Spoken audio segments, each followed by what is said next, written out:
ಚಮರಂ ಚಾನಲ್ಗೆ ನಿಮ್ಗೆಲ್ರಿಗೂ ಸ್ವಾಗತ. ಯಾರು ನಮ್ಮ ವಿಡಿಯೋ ನೋಡ್ತಾ ಇದ್ದೀರಾ, ಯಾರು ಸಬ್ಸ್ಕ್ರೈಬ್ ಆಗಿಲ್ಲ ಅವರು ದಯಮಾಡಿ ನಮ್ಮ ವಿಡಿಯೋಗೆ ಸಬ್ಸ್ಕ್ರೈಬ್ ಆಗಿ. ಕೆಲವು ಚಿಂತನಾರ್ಹವಾದಂಥ ವಿಚಾರಗಳನ್ನ ಮಾತಾಡ್ತೀನಿ. ಬಂಧುಗಳೇ, ಮೊನ್ನೆ ನಾನು ಒಂದು ವಿಡಿಯೋ ಮಾಡಿಬಿಟ್ಟಿದ್ದೆ. ದಲಿತರೇ ನಾಯಕರುಗಳನ್ನು ಧಿಕ್ಕರಿಸಿ ಅಂತ.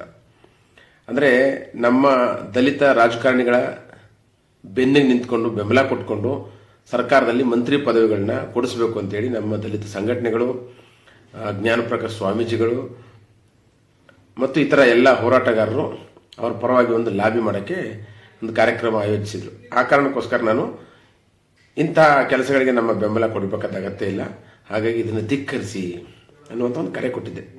ವಿಡಿಯೋ ಮಾಡೋದು ಉದ್ದೇಶ ಏನು ಅಂತಂದರೆ, ಒಂದು ಸಾಮಾಜಿಕವಾದಂಥ ಕಳಕಳಿ ಮತ್ತು ನಮಗೆ ಸಮುದಾಯದ ಮೇಲೆ ಇರ್ತಕ್ಕಂಥ ಕಾಳಜಿ ಮೇಲೆ ಈ ವಿಡಿಯೋವನ್ನು ಮಾಡಿದೆ ನಾನು. ಅಷ್ಟೇ ಹೊರತು ಇದರಿಂದ ನಾನು ಎಲ್ಲವನ್ನ ತಡೆದು ಬಿಡ್ತೀನಿ ಅನ್ನುವಂಥ ಹುಂಬುತನ ನನಗಿರಲಿಲ್ಲ. ಇದರ ಆಚೆಗೂ ನಂತರನೇ ಅನೇಕರು ಫೇಸ್ಬುಕ್ಗಳಲ್ಲಿ ಬರೆದ್ರು, ಬೇಕಾದಷ್ಟು ಜನ ಮಾತಾಡಿದ್ರು. ಅದರ ನಂತರವೂ ಕೂಡ ಕಾರ್ಯಕ್ರಮ ಅಲ್ಲಿ ಅದ್ದೂರಿಯಾಗಿ ಯಶಸ್ವಿ ಆಗಿದೆ. ಅನೇಕರನ್ನ ಸೇರಿಸ್ಕೊಂಡು ಬೆಂಗಳೂರಿನ ಫ್ರೀಡಂ ಪಾರ್ಕ್ನಲ್ಲಿ ಕಾರ್ಯಕ್ರಮವನ್ನು ಮಾಡಿದ್ದಾರೆ. ಸಂತೋಷ, ಮಾಡಲಿ. ಅದರ ಮುಖಾಂತರ ಅವ್ರು ಏನನ್ನ ಸಾಧಿಸಬೇಕು ಅಂದ್ಕೊಂಡಿದ್ರೆ ಸಾಧಿಸಲಿ. ಹಾಗಂತ ನಾವು ಇಲ್ಲಿರುವ ಸತ್ಯಗಳನ್ನು ಮಾತಾಡದಿರುವಂಥದ್ದು ಒಳ್ಳೆಯದಲ್ಲ. ಒಬ್ಬ ಪ್ರಜ್ಞಾವಂತರಾಗಿ ಸಾಮಾಜಿಕ ಕಾರ್ಯಕರ್ತರುಗಳಾಗಿ ನಾವು ಇಲ್ಲಿರುವಂಥ ಸತ್ಯಗಳನ್ನು ಮಾತಾಡ್ತಾ ಹೋಗಲೇಬೇಕು ಅನ್ನೋದು ನನ್ನ ಧ್ಯೇಯ. ಯಾಕೆಂದರೆ ನಾನು ಅನೇಕ ವರ್ಷಗಳಿಂದ, ಅಂದರೆ ಕಳೆದ 30 ವರ್ಷಗಳಿಂದ ಸಾಮಾಜಿಕ ಚಟುವಟಿಕೆಯಲ್ಲಿ ಸಾಮಾಜಿಕ ಕಾರ್ಯಕರ್ತನಾಗಿ ನನ್ನ ಬಹುತೇಕ ಸಮಯವನ್ನು ಸಮಾಜದೊಟ್ಟಿಗೆ ಕಳೆದಿದ್ದೀವಿ. ಆ ಕಾರಣಕ್ಕೋಸ್ಕರ ನಮಗೆ ಅದು ಒಂದು ಜವಾಬ್ದಾರಿ ಅಂತ ಅನಿಸುತ್ತೆ. ಜವಾಬ್ದಾರಿಯನ್ನು ನಿಭಾಯಿಸಬೇಕಾದದ್ದು ನಮ್ಮ ಕರ್ತವ್ಯ. ಆ ಕಾರಣಕ್ಕೋಸ್ಕರ ಈ ವಿಡಿಯೋ ಮಾಡಿದೆ. ಎಲ್ಲ ವಿಡಿಯೋಗಳನ್ನು ನಾನು ಈ ರೀತಿ ಒಂದು ಸಾಮಾಜಿಕ ಹಿತಾಸಕ್ತಿ ಮೇಲೆ ಮಾಡ್ತೀನಿ ಹೊರತು ಇದರಿಂದ ದೊಡ್ಡ ಬದಲಾವಣೆ ಆಗೋಗುತ್ತೆ, ಇದೇ ಅಂತಿಮ ಅನ್ನುವ ಕಾರಣ ನನ್ನಲ್ಲಿಲ್ಲ. ನಾನು ಯಾಕೆ ಈ ವಿಡಿಯೋ ಮಾಡ್ತಿದ್ದೀನಿ ಇವತ್ತಿನ ಈ ವಿಡಿಯೋ ಅಂತಂದರೆ, ಆ ವಿಡಿಯೋಗೆ ಮೊನ್ನೆ ಮಾಡಿದಂಥ ಆ ವಿಡಿಯೋಗೆ ಅನೇಕರು ಪ್ರಶಂಸೆಯನ್ನು ಕೊಟ್ಟರು. ಹಾಗೆ ಅನೇಕರು ತಮ್ಮ ಟೀಕಾ ಪ್ರಹಾರಗಳನ್ನು ಕೂಡ ನನಗೆ ಫೋನ್ ಮಾಡಿ ತಿಳಿಸಿದ್ರು. ಅಂದರೆ ಅನೇಕರು ಇದನ್ನು ಮಾಡಬಾರ್ದಾಗಿತ್ತು, ನೀನು ಏನೇ ಆಗಲಿ ನಮ್ಮವರೊಬ್ಬರು ಮಿನಿಸ್ಟ್ರಿಯಲ್ಲಿ ಇರಬೇಕು, ನಮ್ಮ ಜಾತಿಗೊಂದು ಸ್ಥಾನಮಾನಗಳು ಸಿಗಬೇಕು ಅಂತ ನನಗೆ ಗೊತ್ತಿರೋರೇ ಮಾತಾಡೋದು. ಅಪರಿಚಿತರೇನು ಮಾತಾಡಿಲ್ಲ, ಪರಿಚಿತರೇನೆ. ಪ್ರಶಂಸೆ ಮಾಡಿದ್ರು ಪರಿಚಿತರೇನೆ ಮತ್ತು ನನ್ನನ್ನು ಟೀಕೆ ಮಾಡಿದ್ರು ಕೂಡ ಪರಿಚಿತರೇನೆ. ಇರಲಿ, ಎರಡನ್ನೂ ನಾನು ಸಮನಾಗಿ ಸ್ವೀಕರಿಸ್ತೀನಿ.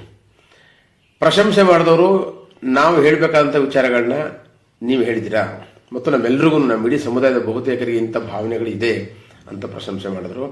ಮತ್ತು ಟೀಕೆ ಮಾಡಿದಂಥವರು ಕೂಡ ನೀವು ಹೇಳೋದೆಲ್ಲ ಸರಿ, ಆದರೆ ಇಂಥ ಸಂದರ್ಭದಲ್ಲಿ ಅದನ್ನೆಲ್ಲ ನಾವು ಮಾತಾಡಬಾರ್ದು. ಮತ್ತು ಇನ್ಯಾವ ಮಾತಾಡಬೇಕು?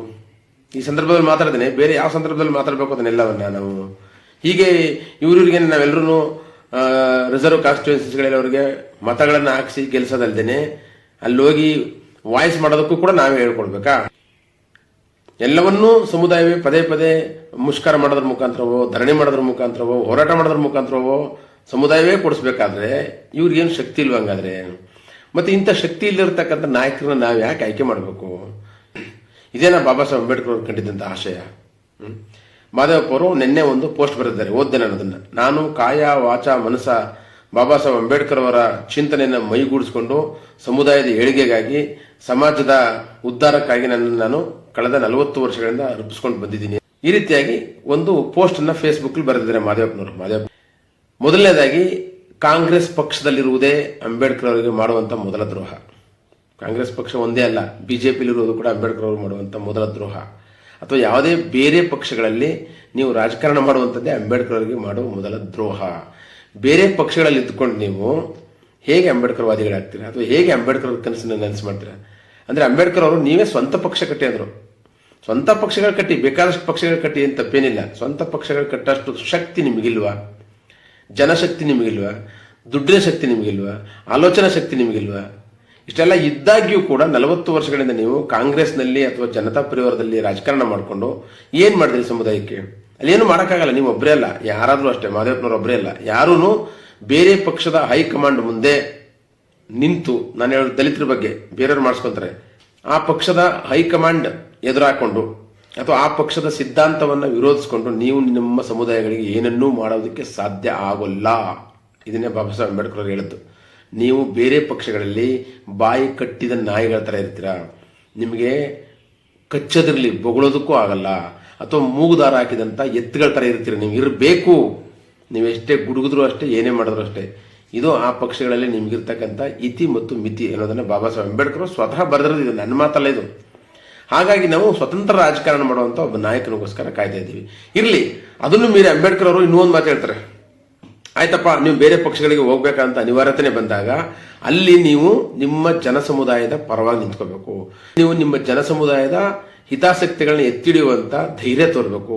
ಅಂದ್ರೆ ಒಂದು ಬಾರ್ಗೇನಿಂಗ್ ಪಾಲಿಟಿಕ್ಸ್ ಮಾಡಬೇಕು. ಆ ಪಕ್ಷದಲ್ಲಿ ಏನೇ ಅವ್ರ ಸಿದ್ಧಾಂತ ಇದ್ರು, ನಾನು ನನ್ನ ಸಮುದಾಯದ ಓಟ್ ತಗೊಂಡು ಗೆದ್ದು ಬಂದಿದ್ದೀನಿ ಮತ್ತು ನಾನು ರಿಸರ್ವ್ ಕಾನ್ಸ್ಟಿಟ್ಯೂನ್ಸಿ ಅಂತ ಬಂದಿದ್ದೀನಿ, ಅಂದ್ರೆ ಮೀಸಲು ಕ್ಷೇತ್ರದಿಂದ ಗೆದ್ದು ಬಂದಿದ್ದೀನಿ, ಅಲ್ಲಿ ನನ್ನ ಜನರು ಹೆಚ್ಚು ನನಗೆ ಓಟ್ ಹಾಕಿ ಗೆಲ್ಲಿಸಿ ಕಳಿಸಿರೋದ್ರಿಂದ ನನ್ನ ಜನರಿಗೆ ನಿಷ್ಠನಾಗಿರ್ಬೇಕಾಗಿರ್ತಕ್ಕಂಥದ್ದು ನನ್ನ ಕರ್ತವ್ಯ ಅಂತ ಹೇಳಿ ನೀವು ಅಲ್ಲಿ ಬಾರ್ಗೇನ್ ಮಾಡಬೇಕು. ಇಂತಿಂಥ ಪವರ್ಸ್ ನಮಗೆ ಬೇಕು, ಇಲ್ಲ ಅಂದ್ರೆ ನನ್ನ ಜನ ನನ್ನನ್ನು ನೆಕ್ಸ್ಟ್ ಟೈಮ್ ಸೋಲಿಸ್ತಾರೆ, ನಿಮ್ಮ ಪಕ್ಷಕ್ಕೆ ಸೋಲಾಗುತ್ತೆ, ನಿಮ್ಮ ಪಕ್ಷವನ್ನು ಧಿಕ್ಕರಿಸ್ತಾರೆ ಅನ್ನುವಂಥ ಎದೆಗಾರಿಕೆಯ ಮಾತುಗಳನ್ನ ಯಾವತ್ತಾದ್ರೂ ಯಾವುದಾದ್ರೂ ನಾಯಕ ಹೇಳಿದ್ದುಂಟ ಬೇರೆ ಪಕ್ಷದಲ್ಲಿ?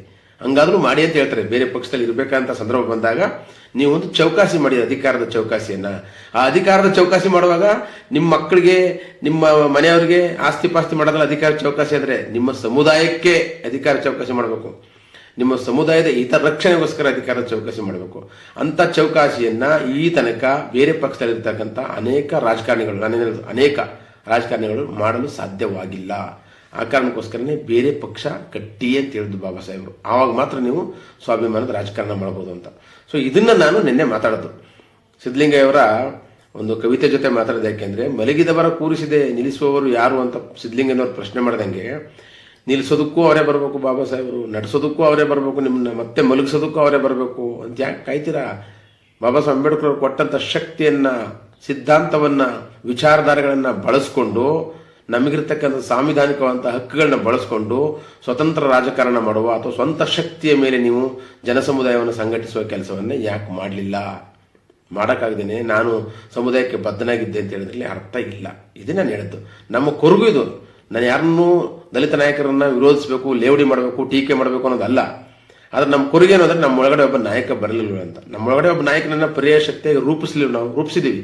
ಗ್ರಾಮಗಳಿಗೆ ತೆರಳಿ ಎಲ್ಲರಿಗೂ ಕೇಡರ್ ಕ್ಯಾಂಪ್ಗಳು ಮಾಡಿ ಬಹುಜನ ಸಿದ್ಧಾಂತದ ಒಬ್ಬ ನಾಯಕನನ್ನು ಸೃಷ್ಟಿ ಮಾಡಿದ್ರು. ಆ ನಾಯಕರು ಕೂಡ ಅಧಿಕಾರದ ಆಸೆಗೆ ಬೇರೆ ಕಡೆ ಹೋದ್ರು.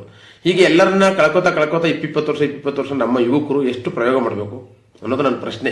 ನೀವು ಬಿಜೆಪಿನಲ್ಲಿ ಇರ್ತಿರೋ, ಬೇರೆ ಪಕ್ಷದಲ್ಲಿ ಇರ್ತಿರೋ, ಕಾಂಗ್ರೆಸ್ನಲ್ಲಿ ಇರ್ತಿರೋ, ಎಲ್ಲವೂ ಕೂಡ ನಿಮ್ಮ ಸ್ವಂತ ಹಿತಾಸಕ್ತಿಗೋಸ್ಕರ ಮಾತ್ರ ಇರುವಂತದ್ದು. ಇದು ಸಮುದಾಯದ ಹಿತಾಸಕ್ತಿ ಖಂಡಿತವಾಗ್ಲೂ ಅಲ್ಲ. ಸಮುದಾಯದ ಹಿತಾಸಕ್ತಿ ಇದ್ರೆ ನೀವು ಒಂಟಿಯಾಗಾದ್ರೂ ಹೋರಾಟ ಮಾಡ್ತೀರಿ. ಒಂದು ಪಕ್ಷ ಕಟ್ಟಿ ಒಬ್ಬರಾದ್ರೂ ಗೆಲ್ಲಿ ನೀವು, ಅದು ಬಾರ್ಗೇನಿಂಗ್ ಮಾಡ್ಬೋದು ನೀವು ಅವಾಗ. ಇದು ನಮ್ಮ ಕಾಳಜಿ. ಈ ಕಾಳಜಿಯನ್ನು ನೀವು ಮಿಸ್ಇಂಟರ್ಪ್ರಿಟ್ ಮಾಡಿಕೊಂಡು ನಾವು ನಮ್ಮ ಜನಗಳನ್ನ ನಾವು ಸೀನಿಯಾರಿಟಿ ಮೇಲೆ ಅಲ್ಲಿ ಸ್ಥಾನಮಾನಗಳು ಕೇಳಬೇಕು, ಸೀನಿಯಾರಿಟಿ ಮೇಲೆ ಅವ್ರಿಗೊಂದು ಮಂತ್ರಿ ಪದವಿ ಕೊಡಿಸ್ಬೇಕು ಅಂತ ನಾವ್ಯಾಕೆ ಹೋರಾಟ ಮಾಡಬೇಕು? ನಮ್ಮ ಜವಾಬ್ದಾರಿನ ಅದು. ಹೈಕಮಾಂಡ್ ಜೊತೆ ಜಬರ್ದಸ್ತಿಂದ ತಮ್ಮ ಪದವಿಗಳನ್ನು ಗಳಿಸುವಂತ ಕೆಪಾಸಿಟಿನ ಅವರೇ ಗಳಿಸ್ಕೋಬೇಕು. ಆಯ್ತು, ಮಾದೇವಪ್ಪನಂತವರು ತುಂಬಾ ಸೀನಿಯರ್ ಮೋಸ್ಟ್ ರಾಜಕಾರಣಿ ಅಂತ ಹೇಳಿದ್ಮೇಲೆ ಅಷ್ಟು ಸೀನಿಯರ್ ಮೋಸ್ಟ್ ಆಗಿರ್ತಕ್ಕಂಥ ರಾಜಕಾರಣಿಗೆ, ಅಷ್ಟು ಅನುಭವ ಇರ್ತಕ್ಕಂಥ ರಾಜಕಾರಣಿಗೆ, ಅಷ್ಟೊಂದು ಖಾತೆಗಳನ್ನ ನಿಭಾಯಿಸಿರ್ತಕ್ಕಂಥ ಒಂದು ಶಕ್ತಿ ಇರ್ತಕ್ಕಂಥ ನಾಯಕನಿಗೆ ಯಾಕೆ ತನ್ನ ಪಕ್ಷದಲ್ಲಿ ತನ್ನ ಸ್ಥಾನಮಾನಗಳನ್ನ ಭದ್ರಪಡಿಸ್ಕೊಳ್ಳಕ್ಕೆ ಸಾಧ್ಯ ಆಗಲಿಲ್ಲ? ನಮಗೆ ಹೆಮ್ಮೆ ಆಗುತ್ತೆ. ನೀವು ನಮಗೇನು ಮಾಡದಿರೋ ಪರವಾಗಿಲ್ಲ, ಆದ್ರೆ ನಮ್ಮವರೊಬ್ರು ಅಲ್ಲಿ ತಮ್ಮ ಸ್ಥಾನಮಾನಗಳನ್ನ ಇಷ್ಟೊಂದು ಜಬರ್ದಸ್ತಿಂದ ಗಳಿಸ್ಕೊಂಡಿದ್ದಾರೆ, ದಕ್ಷತೆಯಿಂದ ಗಳಿಸ್ಕೊಂಡಿದ್ದಾರೆ, ಘನತೆಯಿಂದ ಗಳಿಸ್ಕೊಂಡಿದ್ದಾರೆ ಮತ್ತು ಆ ಖಾತೆಗೆ, ಆ ಸ್ಥಾನಮಾನಗಳಿಗೆ ತಕ್ಕ ಘನತೆಯನ್ನು ಪ್ರದರ್ಶನ ಮಾಡ್ತಾ ಇದ್ದಾರೆ. ಎಲ್ಲರಿಗೂ ಮಾಡಲಿ, ಯೂನಿವರ್ಸಲ್ ಆಗಿ ಮಾಡಲಿ, ಬರೀ ದಲಿತರಿಗೆ ಮಾಡಬೇಕು ಅಂತ ನಾನು ಕೇಳೋದಿಲ್ಲ. ಆದರೆ ಮಾಡಿದಾರ ಆ ಥರ ಅಂತಹ ದಕ್ಷತನ್ನು ತೋರಿಸಿದಾರ ಅವರು, ಅಂತಹ ಸಾಮರ್ಥ್ಯವನ್ನು ಪ್ರದರ್ಶನ ಮಾಡಿದಾರ. ಯಾರ್ಯಾದ್ರೂ ಆಗಲಿ, ಮಾದೇವಪ್ಪರ ಒಬ್ಬಳಿಗೆ ಹೇಳ್ತೀನಿ ನಾನು, ಪರಮೇಶ್ವರ್ ಅವ್ರಿಗೆ ಹೇಳ್ತೀನಿ, ಮಲ್ಲಿಕಾರ್ಜುನ ಖರ್ಗೆ ಅವರಿಂದ ಯಾರ್ಯಾರು ರಾಜಕಾರಣಿಗಳು ಕಾಂಗ್ರೆಸ್ನಲ್ಲೋ ಬಿಜೆಪಿನಲ್ಲೋ JDSನಲ್ಲೋ ನೀವು ರಾಜಕಾರಣ ಮಾಡಿದ್ರು, ನೀವೆಲ್ಲರೂ ಕೇಳೋದಿಷ್ಟೇ ನಾನು, ನಿಮ್ಮ ಸ್ವಯಂ ಶಕ್ತಿಯಿಂದ ಪಡೆದುಕೊಂಡಂಥದ್ದೇನು? ಜನಸಮುದಾಯವನ್ನು ಬೆನ್ನಿಗಿಟ್ಕೊಂಡು ನಿಮ್ಮ ಶಕ್ತಿಯಿಂದ ಯಾವ ಅಧಿಕಾರವನ್ನು ಪಡ್ಕೊಂಡಿದ್ದೀರಿ ನೀವು? ಮೈಸೂರಿನಲ್ಲಿ ಉದಾಹರಣೆಗೆ ಶ್ರೀನಿವಾಸ ಪ್ರಸಾದ್ ಅವ್ರ ಕಾಲದಿಂದ ಹೇಳ್ಬೋದು, 2012ರಲ್ಲಿ ಮೋಸ್ಟ್ಲಿ ಅಂಬೇಡ್ಕರ್ ಭವನ ಆರಂಭ ಆಯಿತು, ಶಂಕುಸ್ಥಾಪನೆ ಆಯಿತು. ಇವತ್ತಿಗೂ ಇಷ್ಟು ವರ್ಷ ಆಯಿತು, 15 ವರ್ಷ ಆಯಿತು. ಅಷ್ಟು ವರ್ಷದಿಂದನೂ ಅಂಬೇಡ್ಕರ್ ಭವನ ಹಾಗೆ ಬಿದ್ದಿದೆ, ಇನ್ನೂ ಪರಿಪೂರ್ಣ ಆಗಿಲ್ಲ. ಯಾಕೆ ಪರಿಪೂರ್ಣ ಆಗಿಲ್ಲ? ಮೈಸೂರಿನ ಉಸ್ತುವಾರಿ ಸಚಿವರಾಗಿದ್ದಂಥ ಮಾದೇವಪ್ಪನವ್ರನ್ನ ಕೇಳ್ಬೇಕ್ತಾನೆ ನಾವು ಇದನ್ನ, ಯಾಕೆ ಪರಿಪೂರ್ಣ ಆಗಿಲ್ಲ? ನಾವು ಸಂವಿಧಾನವನ್ನ ಎತ್ತಿಡಿದ್ದೀನಿ, ನಾನು ಸಂವಿಧಾನದ ಪೀಠಿಕೆಯನ್ನ ಎಲ್ಲ ಕಡೆ ಹಾಕ್ಸಿದ್ದೀನಿ ಅಂತ ಹೇಳ್ತಾರೆ, ಸಂತೋಷ ಆಯ್ತು. ಸಂವಿಧಾನದ ಪೀಠಿಕೆ ಓದಾಕ್ಷಣಕ್ಕೆ ನಮ್ಗೆ ಹೊಟ್ಟೆ ತುಂಬುತ್ತಾ? ನಮ್ಮ ಯುವಕರಿಗೆ ಕೆಲಸ ಬಂದಂಗಾಯ್ತಾ? ನಮ್ಮ ಯುವಕರಿಗೆ ಎಷ್ಟೊಂದು ಬ್ಯಾಕ್ಲಾಗ್ ಹುದ್ದೆಗಳಿತ್ತು. ಮೈಸೂರು ವಿಶ್ವವಿದ್ಯಾನಿಲಯದಲ್ಲಿರ್ಬೋದು, ಬೇರೆ ಬೇರೆ ವಿಶ್ವವಿದ್ಯಾನಿಲಯಗಳಲ್ಲಿರ್ಬೋದು, ಬೇರೆ ಬೇರೆ ಇಲಾಖೆಗಳಲ್ಲಿರ್ಬೋದು, ಎಷ್ಟೊಂದು ಖಾಲಿ ಹುದ್ದೆಗಳು ಬಿದ್ದಿತ್ತು. ಈ ಖಾಲಿ ಹುದ್ದೆಗಳನ್ನ ನಿಭಾಯಿಸಬೇಕು ಅಂದ್ರೆ ರಿಸರ್ವೇಷನ್ ಅಲ್ಲಿ ಇಂಟರ್ವ್ಯೂ ರಿಸರ್ವೇಷನ್ ಬಗ್ಗೆ ಚರ್ಚೆಗಳಾಯ್ತು, ಅದರಿಂದಾಗಿ ನಿಂತೋಯ್ತು. ಈ ರೀತಿ ಚರ್ಚೆ 1 ವರ್ಷ 2 ವರ್ಷ 3 ವರ್ಷ 4 ವರ್ಷ 5 ವರ್ಷ ಅಂತ ಮುಂದುವರಿಸಿದ್ರೆ ಎಷ್ಟು ಜನ ಯುವಕರು, ನನ್ನಂತ ಯುವಕರು, ಇವತ್ತಿಗೂ ಒಂದು ಸರ್ಕಾರಿ ಕೆಲಸ ಇಲ್ದಿರತಕ್ಕಂಥ ಯುವಕರು ಎಷ್ಟು ಜನ ಕಾಯ್ಕೊಂಡು ನಿಂತಿದ್ದೇನು. ಹಂಗಾರೆ ನಾವು ಬರೀ ಸಾಮಾಜಿಕ ಕಾರ್ಯಕರ್ತರಾಗಿ ಅಥವಾ ಸಂಘಟನೆ ಹೋರಾಟಗಾರರಾಗಿ ಸತ್ತೋಗ್ಬಿಡ್ಬೇಕಾ ನಾವು? ನೀವು ನಿಮ್ಮ ಮಕ್ಕಳು ನಿಮ್ಮ ಸೋದರ ಸ್ಥಾನಮಾನಗಳನ್ನ ಅಲಂಕರಿಸ್ಕೋಬೇಕು, ಚೆನ್ನಾಗಿ ಉಣ್ಕೋಬೇಕು, ತಿನ್ಕೋಬೇಕು, ನೆಮ್ಮದಿಯಾಗಿರ್ಬೇಕು. ನೀವು ಕರೆದಾಗ ನಾವೆಲ್ಲರೂ ಬಂದ್ಬಿಟ್ಟು ನಿಮ್ಮ ಪರವಾಗಿ ಹೋರಾಟ ಮಾಡಬೇಕು. ಇಷ್ಟೇ ಹಂಗಾರೆ ನಮ್ಮ ಕೆಲಸ. ಸಮುದಾಯದ ಯುವಕರಾಗಿ ಅಥವಾ ಸಮುದಾಯದ ವ್ಯಕ್ತಿಗಳಾಗಿ, ಸಮುದಾಯದ ಹೋರಾಟಗಾರರಾಗಿ ಯಾವತ್ತಾದ್ರೂ ಬೇರೆ ಸಮುದಾಯಗಳ ತರ ನಮ್ಮ ಸಮುದಾಯದ ನಾಯಕರುಗಳು, ದಲಿತ ಸಮುದಾಯ ನಾಯಕರು, ನಾನು ಹೇಳೋದು ಅದರಲ್ಲಿ ವಲಯರ ನಾಯಕರಾಗಿರ್ಬೋದು ಅಥವಾ ಮಾದಿಗರ ನಾಯಕರಾಗಿರ್ಬೋದು. ಆಯ್ತಪ್ಪ, ಮಾದಿಗರನ್ನ ಇಟ್ಕೊಳ್ಳಿ, ವಲಯರನ್ನ ಇಟ್ಕೊಳ್ಳಿ. ವಲಯರ ನಾಯಕರುಗಳು ಯಾವತ್ತಾದ್ರೂ ನಿಮ್ಮ ಸಮುದಾಯದ ಇರತಕ್ಕಂಥ ಪ್ರತಿಭಾವಂತ ವಿದ್ಯಾರ್ಥಿಗಳನ್ನ ಅಥವಾ ಪ್ರತಿಭಾವಂತ ವ್ಯಕ್ತಿಗಳನ್ನ ಕರೆದು ಮಾತಾಡಿಸಿದ್ದೀರಾ, ಅವರು ಪ್ರೋತ್ಸಾಹ ಕೊಟ್ಟಿದ್ದೀರಾ? ಅಥವಾ ನಿಮ್ಮ ಸಮುದಾಯದ ನೌಕರರಿಗೆ ಬರುವಂತ ಕಷ್ಟಗಳನ್ನ ಯಾವತ್ತಾದ್ರೂ ನಿವಾರಣೆ ಮಾಡಿದಿರಿ ನೀವು? ನಿಮ್ಮ ಸಮುದಾಯದ ನೌಕರರಿಗೆ ಎಷ್ಟೊಂದು ತೊಂದರೆಗಳಾಗ್ತಾ ಇದೆ, ನಿವೃತ್ತಿ ಆಗೋ ಸಂದರ್ಭದಲ್ಲಿ ಅವ್ರಿಗೆ ದುಡ್ಡು ಬಿಡುಗಡೆ ಆಗಲ್ಲ, ಅಥವಾ ಪದೋನ್ನತಿ ಆಗುವಾಗ ಅವರಿಗೆ ಸರಿಯಾದಂಥ ಟ್ರೀಟ್ಮೆಂಟ್ ಸಿಗಲ್ಲ, ಅವರಿಗೆ ಪದೋನ್ನತಿ ಆಗುವಂತ ಅರ್ಹತೆ ಇದ್ರೂ ಕೂಡ ಎಷ್ಟೋ ಒಂದು ನರಕವನ್ನು ಅನುಭವಿಸ್ತಿದ್ದಾರೆ. ಅವ್ರು ಸಿಕ್ಕದೇನೆ, ಕೆಲಸಗಳು ಸಿಕ್ಕದೇನೆ, ಅಥವಾ ಅವ್ರಿಗೆ ಸರಿಯಾದ ಸ್ಥಾನಮಾನಗಳು ಸಿಕ್ಕದೇನೆ ಅವ್ರನ್ನ ತುಳಿದಾಕುವಂತ ವ್ಯವಸ್ಥೆ ಆಗ್ತಾ ಇದೆ ಸರ್ಕಾರಿ ಕೆಲಸಗಳೊಳಗಡೆ, ಬೇರೆ ಬೇರೆ ಮಿನಿಸ್ಟ್ರಿಯ ಮಂತ್ರಿಗಳು ತಲೆ ಹಾಕಿ ಅಲ್ಲಿಗೆ. ಅಂತ ಸಂದರ್ಭದಲ್ಲಿ ನೀವು ಮಧ್ಯೆ ಪ್ರವೇಶ ಮಾಡಿ ನನ್ನ ಸಮುದಾಯದ ಜನಗಳಿಗೆ ಈ ತರದ್ದು ಒಂದು ತೊಂದರೆ ಆಗಬಾರ್ದು ಅಂತ ನೋಡಿದ್ದಿದ್ಯಾ? ನಮ್ಮ ಸಮುದಾಯದ ಹುಡುಗರು ಏಜ್ ಆಗಿ ಹೋಗ್ತಾ ಇದೆ, ಅವ್ರಿಗೆಲ್ರಿಗೂ ರಿಕ್ರೂಟ್ಮೆಂಟ್ ಮಾಡಬೇಕು, ಸರ್ಕಾರದ ಇಷ್ಟೊಂದು ಕೆಲಸ ಖಾಲಿ ಬಿದ್ದಿದೆ, ಬ್ಯಾಕ್ಲಾಗ್ ಹುದ್ದೆಗಳು ತುಂಬಾ ಇಷ್ಟೊಂದು ಬಿದ್ದಿವೆ ಅಂತ ಒಕ್ಕೊರಲಿಂದ ಹೋರಾಟ ಮಾಡಿದಂತ ನಾಯಕರುಗಳು, ಎಲ್ಲ ನಾಯಕರುಗಳು ಇನ್ವೇರಿಯಬಲಿ ಒಟ್ಟಿನಲ್ಲಿ ಎಲ್ಲ ರಿಸರ್ವ್ ಕಾನ್ಸ್ಟಿಟ್ಯೂನ್ಸಿ ನಿಮಗೆ ಗೆದ್ದೇ ಗೆಲ್ತಿರಲಿಲ್ಲ. ರಾಜಕೀಯ ಪ್ರಾತಿನಿಧ್ಯವನ್ನು ಅಂಬೇಡ್ಕರ್ ಅವರು ನಿಮಗೆ ಕೊಟ್ಟೇ ಬಿಟ್ಟಿದ್ದಾರೆ. ಯಾವುದೇ ಸರ್ಕಾರ ಬರಲಿ, ಅದ್ರಲ್ಲಿ ಯಾವ್ದು ಇರಲಿ ಬಿಡಲಿ, ನಿಮ್ಗೆ ಇಷ್ಟು ಸ್ಥಾನಮಾನಗಳು, ರಿಸರ್ವ್ ಕಾನ್ಸ್ಟಿಟ್ಯೂನ್ಸಿ ಸ್ಥಾನಮಾನಗಳು ಗಟ್ಟಿ ಇರ್ತವೆ. ಎಲ್ಲರೂ ಒಗ್ಗಟ್ಟಾಗಿ ಕೂತು ಗೆದ್ದ ಮೇಲೆ ಯಾವುದೇ ಪಕ್ಷದವರಾಗಲಿ ಪಕ್ಷಾತೀತವಾಗಿ ಕೂತ್ಕೊಂಡು ನೀವೆಲ್ಲರೂ ನಮ್ಮ ಸಮುದಾಯದಕ್ಕೆ ಬೇಕಾಗಿರ್ತಕ್ಕಂಥ ಆಗು ಹೋಗುಗಳೇನು ಅಂತ ಚರ್ಚೆ ಮಾಡಿದ್ದೀರಾ? ನಮ್ಮ ಸಮುದಾಯದ ಯುವಕರಿಗೆ ಬೇಕಾದಂಥ ಉದ್ಯಮಗಳೇನಾದರೂ ಮಾಡ್ಕೊಳ್ಳೋಕೆ ಸಾಧ್ಯ ನಾವು ಅಂತ ಯೋಚನೆ ಮಾಡಿದ್ದೀರಾ?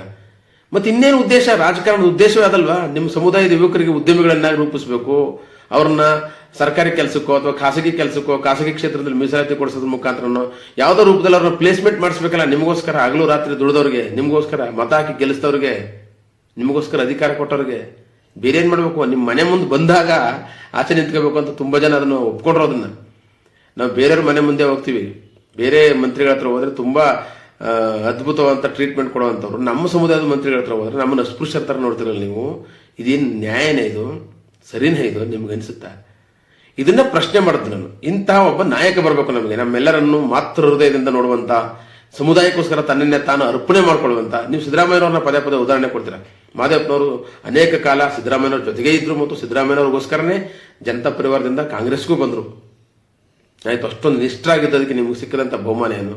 ಇದೇ ದಲಿತ ಸಂಘಟನೆಗಳು, ಇದೇ ನಮ್ಮ ಸ್ವಾಮೀಜಿಯವರು, ಜ್ಞಾನಪ್ರಕಾಶ್ ಸ್ವಾಮೀಜಿಯವರು ನಿನ್ನೆ ತಮ್ಮ ಭಾಷಣದಲ್ಲಿ ಸಿದ್ದರಾಮಯ್ಯನವ್ರನ್ನ ಹಿಗ್ಗಾಮುಗ್ಗ ಜಾಡಿಸಿದ್ರು. ಮಾದೇವಪ್ಪನವ್ರನ್ನ ತುಳಿದು ಆವಾಗ ಶ್ರೀನಿವಾಸ ಪ್ರಸಾದ್ ತುಳಿದು ಬಿಟ್ರು ಅಂತ. ಇದೇ ಮಾತನ್ನೇ ನಾವು ಬಹುಜನ ಚಳವಳಿನಲ್ಲಿ ಆಗಿಂದ ಬಡ್ಕೊಂಡು ಬರ್ತಿದ್ದು. ಆವಾಗ ನೀವೆಲ್ಲ ಇಲ್ಲ ಸಿದ್ದರಾಮಯ್ಯನವರು ದಲಿತರ ಪರ ಇದ್ದಾರೆ, ದಲಿತರಿಗೋಸ್ಕರ ಹೋರಾಟ ಮಾಡ್ತಾರೆ, ದಲಿತರಿಗೋಸ್ಕರ ಪ್ರಾಣನೇ ಕೊಟ್ಬಿಡ್ತಾರೆ, ಅವರೇ ದಲಿತರಾಮಯ್ಯ ಅಂತ ನೀವೇ ಎಲ್ಲರೂ ಹೋಗಿ ಜನಗಳನ್ನ ದಿಕ್ ತಪ್ಪಿಸ್ಕೊಂಡು ಬಂದು ಸಿದ್ದರಾಮಯ್ಯನವ್ರನ್ನ ಗೆಲ್ಲಿಸಿದ್ರಿ. ಸಿದ್ದರಾಮಯ್ಯನವರು ಜನತಾ ಪರಿವಾರ ಬಿಟ್ಟು ಕಾಂಗ್ರೆಸ್ಗೆ ಬಂದಾಗ ಆ ಮರು ಚುನಾವಣೆಯಲ್ಲಿ ಅವರಿಗೆ ಜೀವ ಕೊಟ್ಟಿದ್ದು ಬಹುಜನ ಸಮಾಜ ಪಕ್ಷ ಅಥವಾ ಬಹುಜನ ಚಳವಳಿ. ಅವತ್ತು ಬಹುಜನ ಸಮಾಜ ಪಕ್ಷವನ್ನ ಕ್ಯಾಂಡಿಡೇಟ್ ಹಾಕಿದವರಂಗೆ ತಡೆದವ್ರು ಯಾರು? ದಲಿತ ಸಮುದಾಯದ ನಾಯಕರುಗಳು, ದಲಿತ ಸಮುದಾಯದ ಎಲ್ಲ ಸಂಘಟನೆ ಹೋರಾಟಗಾರರೆಲ್ಲ ಬಂದು ಸಿದ್ದರಾಮಯ್ಯನವ್ರನ್ನ ಸೋಲಿಸಬಾರ್ದು, ಗೆಲ್ಲಿಸಲೇಬೇಕು, ದಯವಿಟ್ಟು ನೀವು ಕ್ಯಾಂಡಿಡೇಟ್ ಹಾಕ್ಬಿಟ್ರೆ ಸಿದ್ದರಾಮಯ್ಯನವರು ಸೋತು ಬಿಡ್ತಾರೆ, ಹಾಗಾಗಿ ದಯಮಾಡಿ ನೀವು ಸಿದ್ದರಾಮಯ್ಯನವ್ರ ವಿರುದ್ಧ ಕ್ಯಾಂಡಿಡೇಟ್ ಹಾಕ್ಬೇಡಿ. ಬರೀ 500 ಓಟ್ ತಗೊಂಡ್ರೆ ಸಾಕಿತ್ತಲ್ರಿ ಬಹುಜನ ಸಮಾಜ ಪಕ್ಷ ಕ್ಯಾಂಡಿಡೇಟು. ಸಿದ್ದರಾಮಯ್ಯ ಸೋತು ಹೋಗ್ತಿದ್ರು, ಅವ್ರ ರಾಜಕೀಯ ಭವಿಷ್ಯ ಸರ್ವನಾಶ ಆಗೋಗ್ತಿತ್ತು. ಅವತ್ತು ಅವರಿಗೆ ಭವಿಷ್ಯವನ್ನು ಕಲ್ಪಿಸ್ಕೊಟ್ಟರು ದಲಿತರು. ಇದನ್ನ ಹೇಳ್ತಾ ಬಂದ್ವಿ ನಾವು. ಇಂತಹ ದಲಿತರನ್ನ ಸಿದ್ದರಾಮಯ್ಯನವರು ಕಡೆಗಣಿಸ್ತಾ ಇದ್ದಾರೆ, ಸ್ವಲ್ಪ ಎಚ್ಚರಿಕೆ ಇದ್ದೀರಿ ಅಂತ. ನೀವು ಅವರಿಗೆ ಎಚ್ಚರಿಕೆ ಕೊಟ್ರಾ? ಅವ್ರ ಜೊತೆ ಬಾಲಂಗೋಷಿಗಳಾಗಿ ಹೋದ್ರಿ. ಇವತ್ತು ನಿಮ್ಗೆ ಏನೊಂದು ಸಿಕ್ತು? ಸಿದ್ದರಾಮಯ್ಯನವರು ಅವ್ರ ಮಗನಿಗೆ ಮಿನಿಸ್ಟ್ರಿ ಪೋಸ್ಟ್ ಕೊಡಿಸ್ರು, ನಿಮ್ಮನ್ನ ಕೈ ಬಿಟ್ರು, ನಿಮ್ಮ ಪರವಾಗಿ ಮಾತಾಡಲಿಲ್ಲ. ಇದು ನಮ್ಗೆ ನೋವಲ್ವ? ಇದು ದಲಿತರಿಗೆ ದೊಡ್ಡ ದೊಡ್ಡ ಪೋರ್ಟ್ಫೋಲಿಯೋಗಳು ಸಿಗ್ತವೆ. ಸಮಾಜ ಕಲ್ಯಾಣ ಇರ್ಬೋದು, ಗೃಹ ಇಲಾಖೆ ಇರ್ಬೋದು, ಪಂಚಾಯತ್ ರಾಜ್ ಇರ್ಬೋದು, ಗ್ರಾಮೀಣ ಅಭಿವೃದ್ಧಿ ಇರ್ಬೋದು. ಇದೆಲ್ಲ ಬಂದಾಗ ಕಂದಾಯ ಇಲಾಖೆಯಲ್ಲಿ ಇರ್ತಕ್ಕಂಥ ಎಷ್ಟೊಂದು ಪೋಸ್ಟ್ಗಳನ್ನ ನೀವು ತುಂಬೋದಾಗಿತ್ತು. ಎಲ್ಲರನ್ನೂ ಸೇರಿಸಿನಿ, ಅದರಲ್ಲೂ ದಲಿತರಿಗೂ ಸಿಕ್ತಿತ್ತು, ವಲಯ ಮಧುಗರಿಗೂ ಸಿಕ್ತಿತ್ತು. ಅಥವಾ ಆಹಾರ ನಾಗರಿಕ ಸರಬರಾಜು ಇಲಾಖೆಯಲ್ಲಿ ಬೇಕಾದಷ್ಟು ಹುದ್ದೆಗಳು ಸಿಗ್ತವೆ, ಮುನಿಯಪ್ಪನವರು ಇದ್ದಾರೆ, ಅವ್ರು ಮಾಡ್ಬೋದಾಗಿತ್ತು. ಅಥವಾ ಸಮಾಜ ಕಲ್ಯಾಣ ಇಲಾಖೆಯಲ್ಲಿ ಬೇಕಾದಷ್ಟು ಹುದ್ದೆಗಳಿದ್ದಾವೆ, ನೀವು ತುಂಬೋದಾಗಿತ್ತು. ಗೃಹ ಇಲಾಖೆಯಲ್ಲಿ ಬೇಕಾದಷ್ಟು ಕಾನ್ಸ್ಟೇಬಲ್ ಹುದ್ದೆಗಳಿದ್ದಾವೆ, PhD ಮಾಡಿರೋ ಕಾನ್ಸ್ಟೇಬಲ್ಗೆ ಹೋಗಕ್ಕೆ ರೆಡಿ ಇದ್ದಾರೆ, ಅದನ್ನು ತುಂಬೋದಾಗಿತ್ತು. ಎಷ್ಟು ವರ್ಷಗಳಿಂದ ಇಲ್ಲಿ ಮಾಸ್ ರಿಕ್ರೂಟ್ಮೆಂಟ್ ನಡೆದಿದೆ. ಕಾಂಗ್ರೆಸ್ ಸರ್ಕಾರದಲ್ಲಾಗಲಿ, ಬಿಜೆಪಿ ಸರ್ಕಾರದಾಗಲಿ, ಎಲ್ಲ ಸರ್ಕಾರದಲ್ಲೂ ನೀವು ಗೆದ್ದೇ ಗೆಲ್ತೀರ. ಎಷ್ಟು ಜನ ನೀವು ರಿಸರ್ವ್ ಕಾನ್ಸ್ಟಿಟ್ಯೂನ್ಸಿಲಿ ಗೆಲ್ಬೇಕು ಅಷ್ಟು ಜನ ಗೆದ್ದೇ ಗೆಲ್ತೀರ, ಯಾವುದೋ ಪಕ್ಷದಲ್ಲಾಗಲಿ. ನೀವೆಲ್ಲರೂ ಸೇರಿ ಇಷ್ಟು ವರ್ಷಗಳ ಕಾಲ ಬೇರೆ ಪಕ್ಷಗಳಲ್ಲಿ ಇದ್ದುಕೊಂಡು ಮಾಡಿದ್ದೇನು? ಇದು ನನ್ನ ಪ್ರಶ್ನೆ. ಸಮುದಾಯದ ಯುವಕರಲ್ಲಿ ನೀವು ಜ್ಞಾನ ತುಂಬುವಂಥ ಏನಾದರೂ ಟ್ರೈನಿಂಗ್ ಸೆಂಟರ್ಗಳು ತೆಗೆದ್ರ ಅಂತ ಕೇಳಿದ್ದೀನಿ ನಾನು. ತಪ್ಪೇನಿದೆ? ಅಂಬೇಡ್ಕರ್ ಭವನನ್ನು ನೀವು ಪೂರ್ಣಗೊಳಿಸ್ತಾರ ಅಂತ ಕೇಳಿದ್ದೀನಿ. ತಪ್ಪೇನಿದೆ? ದಲಿತರಿಗೆ ಉದ್ಯೋಗ ಸಿಗಬೇಕಾಗಿತ್ತು, ಅದು ಸಂಬಂಧಪಟ್ಟಂತ ಇಂಟರ್ನಲ್ ರಿಸರ್ವೇಷನ್ ಬಗ್ಗೆ ಒಂದು ಸರಿಯಾದ ನಿರ್ಣಯಕ್ಕೆ ಬರಕ್ಕೆ ಸಾಧ್ಯ ಆಯ್ತು ನಿಮಗೆ. ಇದನ್ನು ಕೇಳೋದ್ರಲ್ಲಿ ತಪ್ಪಿದೆಯಾ? ನನಗೀಗ 52 ವರ್ಷ ಆಯಿತು. 52 ವರ್ಷದಿಂದ ನಾನು ಒಂದು ಕೆಲಸ ಸಿಕ್ಕಿದ್ದೇನೆ, ಸರ್ಕಾರಿ ಕೆಲಸ ಸಿಕ್ಕಿದ್ದೇನೆ, ಕಾಯ್ತಾ ಇದ್ದೀನಿ. ನಾನು ಉದಾಹರಣೆ ಕೊಡ್ಕೊತಾ ಇರೋದು ನಾನು PhD ಮುಗಿಸಿದ್ದು 2004ನೇ ಇಸ್ವಿಯಲ್ಲಿ. ನಾನು ಬಯೋಟೆಕ್ನಾಲಜಿಯಲ್ಲಿ PhD ಮಾಡಿದ್ದೀನಿ. ಬಯೋಟೆಕ್ನಾಲಜಿಯಲ್ಲಿ PhD ಮಾಡಿರ್ತಕ್ಕಂಥ ನನಗೆ 2004ರಿಂದ ಇವತ್ತು ತನಕ ಎಲ್ಲೂ ಒಂದು ಪೋಸ್ಟಿಂಗ್ಸ್ಗಳು ಖಾಲಿಯಾಗಿಲ್ಲ. ಏನು ಮಾಡಬೇಕು? ನಾವು ಸತ್ತೋಗ್ಬೇಕಂಗಂದ್ರೆ ನಾವು ಏನೋ ಸಾಮಾಜಿಕ ಕಾರ್ಯಕರ್ತರಾಗಿರೋದ್ರಿಂದ ಸಮಾಜ ಸೇವೆ ಮಾಡಿಕೊಂಡು ಸಮಾಜದ ಜೊತೆ ಒಟ್ಟಿಗಿದ್ಕೊಂಡು ನಮ್ಮ ಆತ್ಮವಿಶ್ವಾಸವನ್ನು ಉಳಿಸ್ಕೊಂಡು ಬದುಕಿದ್ದೀವಿ ನಾವು. ನಮ್ಮ ಥರ ಲಕ್ಷಾಂತರ ಜನ ಯುವಕರು ಬದುಕಿದ್ದಾರೆ. ಆದ್ರೆ ನಮ್ಮನ್ನು ನೀವೇನಂತೀರ, ಅವರೆಲ್ಲ BSP ಅವರು ಕಣ್ರಿ, ಬಿಟ್ಬಿಡ್ರಿ. BSP ಅವರು ಅಂದರೆ ಏನು ಭಯೋತ್ಪಾದಕರ? BSP ಕಾರಣದಿಂದಲೇ ಕಾಂಗ್ರೆಸ್ನಲ್ಲಿರ್ತಕ್ಕಂಥ ಎಲ್ಲ ಶಾಸಕರುಗಳಿಗಿರ್ಬೋದು, ಅಧಿಕಾರಿಗಳಿಗಿರ್ಬೋದು ಬೆಲೆ ಸಿಕ್ಕಿದೆ. ನಿಜ ಹೇಳ್ತೀನಿ, ನಾನು ಯಾವುದೇ ಪಕ್ಷಕ್ಕೆ ಸೇರಿದವನಲ್ಲ. ನಿಮಗೆ ಸ್ಪಷ್ಟಪಡಿಸ್ತೀನಿ ಎಲ್ರಿಗೂ. ನಾನು ಬಹುಜನ ಸಮಾಜ ಪಕ್ಷದ ಸಿದ್ಧಾಂತವನ್ನು ಒಪ್ಪಿಕೊಂಡು ಅದಕ್ಕೋಸ್ಕರ ಕೆಲಸ ಮಾಡಿದ್ದು ಸತ್ಯ. ಆದರೆ ಬಹುಜನ ಸಮಾಜ ಪಕ್ಷದ ಕಾರ್ಯಕರ್ತನೂ ಅಲ್ಲ ನಾನು, ಅದರ ಮೆಂಬರೂ ಅಲ್ಲ ನಾನು, ಯಾವುದೇ ಪಕ್ಷದ ಮೆಂಬರ್ ಅಲ್ಲ ನಾನು, ರಾಜಕೀಯ ಪಕ್ಷಗಳ ಮೆಂಬರ್ ಅಲ್ಲ ನಾನು. ಒಂದು ಸಂದರ್ಭ ಬಂದಾಗ BJP ಸರ್ಕಾರ ಇರಲಿ, ಕಾಂಗ್ರೆಸ್ ಸರ್ಕಾರ ಇರಲಿ, ನಮ್ಮ ಪುಸ್ತಕಗಳು ಅಥವಾ ನಮ್ಮ ವಿಚಾರಗಳು ಬಂದಾಗ ಇವನು BSP ಅವನು ದೂರ ಇಡ್ರಿ ಅಂತ ಹೇಳ್ತಾರೆ. BSP ಅವರು ಇಂಟರ್ನ್ ಏನು ಹೇಳ್ತಾರೆ, ನಮ್ಮ ಸ್ನೇಹಿತರು ನನ್ನ ಜೊತೆಗೆ ಒಡನಾಡಿದ್ದಂಥವ್ರು, ಇವನು ಕಾಂಗ್ರೆಸ್ ಚೇಲ ಅಂತ ಹೇಳ್ತಾರೆ. ಯಾಕೆ? ನಾವು BJPಯನ್ನು ವಿರೋಧಿಸಿ ಮಾತಾಡೋದ್ರಿಂದ ನಾವು ಕಾಂಗ್ರೆಸ್ನ ಚೇಲೆಗಳು ಅಂತ ಅರ್ಥ. ನಾನು ಕಾಂಗ್ರೆಸ್ಗೂ ಚೇಲ ಅಲ್ಲ, BJPಗೂ ಚೇಲ ಅಲ್ಲ, BSPಗೂ ಚೇಲ ಅಲ್ಲ, ಯಾವುದಕ್ಕೂ ಅಲ್ಲ. ಬಹುಜನ ಸಿದ್ಧಾಂತ, ಅಫ್ಕೋರ್ಸ್ ನನಗೆ ಕಾಂಶಿರಾಮ್ ಅವರ ಸಿದ್ಧಾಂತ ತುಂಬ ಇಷ್ಟ ಆಗುತ್ತೆ. ಅದು ಬಹುಜನ ಸಿದ್ಧಾಂತ. ಆ ಬಹುಜನ ಸಿದ್ಧಾಂತವನ್ನು ನಾವು ಒತ್ತು ಮೆರೆಸ್ತಾ ಇದ್ದೀವಿ. ಯಾಕೆಂದರೆ ಅದು ಸಾಮಾಜಿಕ ಪರಿವರ್ತನೆಯನ್ನು ಕೊಡುವಂಥದ್ದು. ಅದಕ್ಕೋಸ್ಕರ ನಾವು ಪರ್ಯಾಯ ಪತ್ರಿಕೋದ್ಯಮಿಯಾಗಿ, ಬರಹಗಾರನಾಗಿ, ಸಾಮಾಜಿಕ ಕಾರ್ಯಕರ್ತನಾಗಿ ನನ್ನ ಜೀವನವನ್ನು ರೂಪಿಸ್ಕೊಂಡು ಬಂದಿದ್ದೀನಿ. ಸಾಮಾಜಿಕ ಕಾರ್ಯಕರ್ತನಾಗಿ ಸಮಾಜದಲ್ಲಿ ಆಗುವಂಥ ಅಂಕುಡೊಂಕುಗಳನ್ನ ತಿದ್ದುವಂಥದ್ದು, ಅಂಕುಡೊಂಕುಗಳನ್ನ ವಿಮರ್ಶೆ ಒಳಪಡಿಸುವಂಥದ್ದು, ಅಂಕುಡೊಂಕುಗಳನ್ನ ಟೀಕೆ ಮಾಡುವಂಥದ್ದು ನಮ್ಮ ಜವಾಬ್ದಾರಿ. ಆ ಅಂಕುಡೊಂಕುಗಳನ್ನ ಟೀಕೆ ಮಾಡೋದ್ರ ಹಿಂದೆ ನಮಗೆ ಒಂದು ಸಾಮಾಜಿಕ ಕಳಕಳಿ ಅಷ್ಟೇ ಇರುತ್ತೆ ಹೊರತು ಯಾರ ಮೇಲೆ ದ್ವೇಷವೂ ಇಲ್ಲ. ನಮ್ಮ ನಾಯಕರುಗಳು ದೊಡ್ಡ ದೊಡ್ಡ ಘನತೆ ಉಳ್ಳಂಥ ನಾಯಕರುಗಳಾಗಬೇಕು ಅಂತ ಬಯಸ್ತೀವಿ, ನಾವೇ ನಾಯಕರಾಗಬೇಕು ಅಂತ ಬಯಸಲ್ಲ. ಯಾವುದೇ ಪಕ್ಷದಲ್ಲಿರಲಿ ಅವರು ಒಬ್ಬ ಬಾರ್ಗೇನಿಂಗ್ ಮಾಡುವಂಥ ಕೆಪಾಸಿಟಿ ಉಳ್ಳಂಥ ಒಬ್ಬ ಘನತೆಯ ನಾಯಕ ಆಗಬೇಕು. ಇಲ್ಲ ಸ್ವಂತದ್ದೇ ಪಕ್ಷದಲ್ಲಿ ಗೆದ್ದು ಜನಸಮುದಾಯವನ್ನು ಕಾಪಾಡುವಂಥ ದೊಡ್ಡ ನಾಯಕ ಬರಬೇಕು ಅಂತ ನಾವು ನಮ್ಮ ಇಡೀ ಜೀವನವನ್ನು ತ್ಯಾಗ ಮಾಡ್ಕೊಂಡು ಕೂತಿದ್ವಿ. ಅಕ್ಷರ ಸಹ ತ್ಯಾಗ ಮಾಡಿದ್ದೀವಿ. ಇದನ್ನು ನಾನು ತುಂಬ ಹೆಮ್ಮೆಯಿಂದ ಹೇಳ್ತಿದ್ದೀನಿ. ಅಕ್ಷರ ಸಹ ನಮ್ಮ ಇಡೀ ಜೀವನವನ್ನು ತ್ಯಾಗ ಮಾಡಿದ್ದೀವಿ. ನಾನೊಬ್ಬನೇ ಅಲ್ಲ, ನಂತರ ಬೇಕಾದಷ್ಟು ಲಕ್ಷಾಂತರ ಯುವಕರಿದ್ದಾರೆ, ಇವತ್ತಿಗೂ ಇದ್ದಾರೆ. ಇವತ್ತಿಗೂ ಅವರು ಕೊರಗ್ತಾ ಇರೋದೇನು ಅಂದರೆ ನಮಗೆ ಒಬ್ಬ ನಾಯಕ ಸಿಕ್ಕಿಲ್ಲ, ನಮಗೇನು ನಮಗೋಸ್ಕರ ಅಲ್ಲ, ನಮ್ಮ ಸಮುದಾಯವನ್ನು, ಎಲ್ಲ ಸಮುದಾಯಗಳು ನೋಡ್ರಿ ಎಷ್ಟೊಂದು ಅವ್ರ ಸಮುದಾಯಗಳಿಗೆ ಆಸ್ತಿ ಮಾಡಿಕೊಟ್ಟಿದ್ದಾರೆ, ಅಧಿಕಾರಿಗಳು ತಂದು ಕೊಟ್ಟಿದ್ದಾರೆ, ಅವ್ರ ಸಮುದಾಯಗಳಿಗೆ ಬೇಕಾದಂಥ ಎಲ್ಲ ರೀತಿಯ ಎಕ್ವಿಪ್ಡ್ ಆಗಿ ಮಾಡಿದ್ದಾರೆ. ಅವ್ರನ್ನ ಎಕ್ವಿಪ್ಡ್ ಅಂದರೆ ಅವ್ರನ್ನ ಸರ್ವ ವಿಧದಲ್ಲೂ ಸಿದ್ಧತೆಯನ್ನು ಮಾಡಿಕೊಟ್ಟಿದ್ದಾರೆ. ಅವ್ರಿಗೆ ಯಾವುದೇ ಒಂದು ಕಾಂಪಿಟೇಟಿವ್ ಎಕ್ಸಾಮ್ ತಗೋಬೇಕಾ ಅವ್ರಿಗೆ ಸಪೋರ್ಟ್ ಇದೆ, ಒಂದು ಪೊಲೀಸ್ ಕೇಸ್ ಬಂತ ಸಪೋರ್ಟ್ ಇದೆ, ಒಂದು ಊರಲ್ಲಿ ಗಲಾಟೆ ಆಯ್ತಾ ಸಪೋರ್ಟ್ ಇದೆ, ಒಂದು ಮಕ್ಕಳಿಗೆ ಮದುವೆ ಮುಂಜಿ ಸಾವು ನೋವು ಎಲ್ಲದ್ರಲ್ಲೂ ಆ ಸಮುದಾಯದ ನಾಯಕರುಗಳು ಬಂದು ನಿಂತ್ಕೋತಾರೆ. ಬೇರೆ ಪಕ್ಷಗಳಲ್ಲಿ ತಮ್ಮ ಬಾರ್ಗೇನಿಂಗ್ ಕೆಪಾಸಿಟಿಯನ್ನು ಮಾಡುವಂಥ ಅದ್ಭುತವಾದ ಚಾಕಚಕ್ಯತೆಯನ್ನು ಬೇರೆ ಸಮುದಾಯದ ನಾಯಕರುಗಳು ಹೊಂದಿದ್ದಾರೆ. ನೀವ್ಯಾಕೆ ಹೊಂದಿಲ್ಲ? ನಾನು ಪದೇ ಹೇಳ್ತೀನಿ, ರಾಮಲಿಂಗಾರೆಡ್ಡಿ ಅವ್ರಿಗೆ ಎಷ್ಟಿದೆ ಜನಸಂಖ್ಯೆ ಕರ್ನಾಟಕದಲ್ಲಿ? ರಾಮಲಿಂಗಾರೆಡ್ಡಿ ಗುಟ್ರಾಗ್ತಾರೆ. ನಿಮಗೆ ಯಾಕೆ ಹಾಕೋಕ್ಕಾಗಲ್ಲ? 1 ಕೋಟಿ ಜನಸಂಖ್ಯೆ ಇದೆ ಅಂತ ನೀವು ಎಷ್ಟೊಂದು ಹೆಮ್ಮೆಯಿಂದ ಹೇಳ್ತಿರಲ್ಲ, ನೀವು ಯಾಕೆ ಹಾಕೋಕ್ಕಾಗಲ್ಲ? ದಲಿತ ನಾಯಕರು ನಾನು ಹೇಳೋದು ಯಾಕಾಗಲ್ಲ? ಇದು ಹೋರಾಟಗಾರರಿಗೆ ಗೊತ್ತಿಲ್ವಾ? ಸ್ವಾಮೀಜಿ ಗೊತ್ತಿಲ್ವ? ಇದು ಸ್ವಾಮೀಜಿ ಹೊಸ ಪಕ್ಷ ಕಟ್ತೀವಿ ಹೆಂಗ್ ಮಾಡ್ತೀವಿ ಅಂತ ಹುಡುಕ್ತಾ ಇದ್ರಲ್ಲ ಸ್ವಾಮೀಜಿ, ಜ್ಞಾನಪ್ರಕಾಶ್ ಸ್ವಾಮೀಜಿಗಳೇ. ನಿಮ್ಮ ಅಜೆಂಡಾ ಏನು? ಪವರ್ ಕೊಡದ ಸಂದರ್ಭದಲ್ಲಿ ಒಂದು ಕಾಂಗ್ರೆಸ್ ಬುದ್ಧಿ ಕಲಿಸ್ತೀವಿ, ಬೀದಿಲು ಬಂದ್ರೆ ಅವ್ರು ಹೊಡೆದಾಚೆ ಕಟ್ಬಿಡ್ತೀವಿ, ಒಳಗೆ ಸಿಕ್ಕಿದಂಗೆ ಮಾಡ್ತೀವಿ ಅಂತ ಪ್ರತಿ ಎಲೆಕ್ಷನ್ಗೂ ಹೇಳ್ತೀರ. ಎಲ್ಲ ಎಲೆಕ್ಷನ್ ಆಮೇಲೆ ಪರ್ಯಾಯ ಮತ್ತೆ ಕರೆಸ್ತೀರಾ, BJP ಮನುವಾದಿ ಗುಮ್ಮ ಬಂದ್ಬಿಡುತ್ತೆ, ನೀವು BJP ಓಟ್ ಹಾಕ್ಬೇಡಿ, ಕಾಂಗ್ರೆಸ್ಗೆ ಹಾಕ್ಬಿಡಿ ಅದರಲ್ಲಿ ಅಂತ ಹೇಳ್ತೀರಿ. ಯಾಕೆ ಪರ್ಯಾಯ BSP ಇರ್ತಲ್ಲ, ಓಪನ್ ಆಗಿ BSP ಬಗ್ಗೆ ಮಾತಾಡಿ. ಓಪನ್ ಆಗಿ ಇಲ್ಲ ನಮ್ಮದೇ ಒಂದು ಸ್ವತಂತ್ರ ಪಕ್ಷ ಕಟ್ಟಣ, ಎಲ್ಲರೂ ಸ್ವತಂತ್ರ ನಾಯಕರುಗಳು ನಿಂತ್ಕೊಳ್ಳಿ, ಎಷ್ಟು ದುಡ್ಡು ಕೊಡ್ತೀನಿ ಅಂತ ಹೇಳಿ. ಆಗಲ್ಲ. ಕಾಂಗ್ರೆಸ್ನಲ್ಲೇ ಟಿಕೆಟ್ ಬೇಕು ನಿಮ್ಗೆಲ್ರಿಗೂ, ಕಾಂಗ್ರೆಸ್ಗೋಸ್ಕರನೇ ಹೋರಾಟ ಮಾಡಬೇಕು ನೀವೆಲ್ಲರೂ. ಏನು ಮಾಡಿದೆ ಕಾಂಗ್ರೆಸ್? ನಿಮಗೆ ಏನು ಮಾಡ್ತು ಈ ಭಾಗದಲ್ಲಿ? ಇಂಥ ಪ್ರಶ್ನೆಗಳನ್ನ ಕೇಳಿದ್ರೆ ನಾವು ನಿಮ್ಗೆಲ್ರಿಗೂ ಟೀಕಾಕಾರರಾಗಿ ಕಾಣಿಸ್ತೀವಿ, ಅಥವಾ ಕಾಂಗ್ರೆಸ್ ವಿರೋಧಿಯಾಗಿ ಕಾಣಿಸ್ತೀವಿ, ಬಿಜೆಪಿ ವಿರೋಧಿಯಾಗಿ ಕಾಣಿಸ್ತೀವಿ. ನಾವು ಯಾವುದೇ ವಿರೋಧಿ ಅಲ್ಲ, ನಾವು ಜೀವ ವಿರೋಧಿಯ ಸಿದ್ಧಾಂತದ ವಿರೋಧಿಗಳು. ಯಾರು ಅಭಿವೃದ್ಧಿಗೆ ವಿರೋಧಿಗಳಾಗಿದ್ದಾರೋ ಅವರಿಗೆ ವಿರೋಧಿಗಳು. ಸದಾಕಾಲ ನಿರಂತರ ವಿರೋಧ ಪಕ್ಷ ಸ್ಥಾನದಲ್ಲೇ ಇರ್ತೀವಿ ನಾವು. ಒಬ್ಬ ಸಾಹಿತಿ ಆದವನು ನಿರಂತರ ಶಾಸಕ ಅಂತ ಕರೀತಾರೆ. ನಾವು ನಿರಂತರ ಶಾಸಕರು. We are represented by our selves. ನಮ್ಮ ಸ್ವಂತಿಕೆಯಿಂದ ನಾವು ಸಾಹಿತ್ಯದ ಮುಖಾಂತರ, ಬರಹಗಳ ಮುಖಾಂತರ, ಸಾಮಾಜಿಕ ಕಾರ್ಯಗಳ ಮುಖಾಂತರ ಇಲ್ಲಿ ಶಾಶ್ವತ ಶಾಸಕ ಸ್ಥಾನವನ್ನು ಪಡೆದಿದ್ದೀವಿ. ಪ್ರತಿಯೊಬ್ಬ ಸಾಹಿತಿಯು ಒಬ್ಬ ಶಾಸಕ. ಜನಪರವಾಗಿ ಮಾತನಾಡುವಂಥ ಪ್ರತಿಯೊಬ್ಬ ಸಾಹಿತಿ ಒಬ್ಬ ಶಾಸಕ. ಅದೇ ಇರೋದು ಲೆಜಿಸ್ಲೇಚರ್ ಅಂತ ಕರೀತಾರೆ. Is a legislature. A poet is a legislature. ನಾವೊಬ್ಬ ಕವಿಯಾಗಿ, ಬರಹಗಾರರಾಗಿ ನಾವೆಲ್ಲರೂ ಈ ಸಮಾಜವನ್ನು ಪ್ರಶ್ನೆ ಮಾಡ್ತಿರ್ತೀವಿ, ಅನ್ಯಾಯಗಳನ್ನ ಪ್ರಶ್ನೆ ಮಾಡ್ತಿರ್ತೀವಿ, ನಿಮ್ಮನ್ನು ಟೀಕೆ ಮಾಡ್ತಿರ್ತೀವಿ. ಟೀಕೆಗಳನ್ನ ದಯವಿಟ್ಟು ನೀವು ಪಾಸಿಟಿವ್ ಆಗಿ ತಗೊಳ್ಳಿ. ನಮ್ಮ ಸಂಘಟನೆಯ ಸ್ನೇಹಿತರುಗಳು ಸಾಮಾಜಿಕ ಹಿತಾಸಕ್ತಿಯಿಂದ, ಸಮುದಾಯದ ಹಿತಾಸಕ್ತಿಯಿಂದ ನೀವು ನಮ್ಮನ್ನ ಪರಿಗಣಿಸಬೇಕು. ಸಮುದಾಯದ ಹಿತಾಸಕ್ತಿಯಿಂದ ನಿಮ್ಮ ಹೋರಾಟಗಳನ್ನ ರೂಪಿಸಬೇಕು. ಸಮುದಾಯದ ಹಿತಾಸಕ್ತಿಗೆ ಮಾತಾಡುವ ನಮ್ಮಂಥವ್ರನ್ನ ನೀವು ಟೀಕೆ ಮಾಡೋದು, ಬೆದರಿಕೆ ಒಡ್ಡೋದು ಮಾಡಬಾರ್ದು. ಮತ್ತು ಈ ಬೆದರಿಕೆಗಳಿಗೆ, ಟೀಕೆಗಳಿಗೆ ನಾನು ಹೆದರುವುದಿಲ್ಲ, ಯಾವತ್ತೂ ಹೆದರೋದಿಲ್ಲ.